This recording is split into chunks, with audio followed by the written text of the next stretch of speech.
السلام علیکم، S M news کے ساتھ میں ہوں اشتیاق علی۔ خبروں کا سلسلہ بڑھاتے ہوئے خبر شامل کرتے ہیں بولان سے۔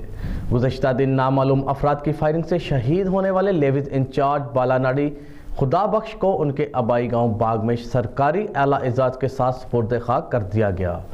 اسی حوالے سے مزید تفصیلات جانتے ہیں اپنے نمائندے سرفراز بلوچ سے۔ جی سرفراز، کیا تفصیلات ہیں آپ کے پاس؟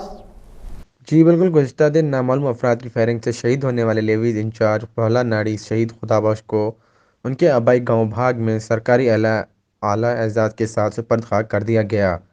لیویز فورس بولان نے شہید کو سلامی پیش کی۔ اس موقع پر ڈپٹی کمشنر بولان اصغر شہباز رند، اے سی بھاگ سید علیار شاہ دپاسی، اے سی ڈاڈر نعیم عمرانی، تحصیلدار ڈاڈر میر لیاقت جتوئی، تحصیلدار حاجی شہر میر نیاز احمد اور دیگر علاقے کے قبائلی معتبرین، علماء کرام اور سیاسی سماجی نمائندے شریک تھے۔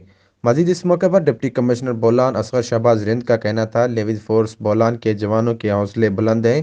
اس طرح کے بزدلانہ حملوں سے ہمارے حوصلے پست نہیں کیے جا سکتے ہیں۔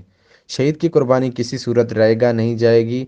مسلح افراد کے خلاف اپنی نگرانی میں چھاپے لگا رہا ہوں۔ بہت جلد ملزمان قانون کی گرفت میں ہوں گے۔ شہید کے فاتح خوانی کا سلسلہ بھاگ شہر میں جاری ہے۔ جی بہت شکریہ سرفراز، تفصیلات سے آگاہ کرنے کے لیے۔ اب تک کے لیے اتنا ہی۔ مزید خبروں کے لیے دیکھتے رہیے ایس ایم نیوز۔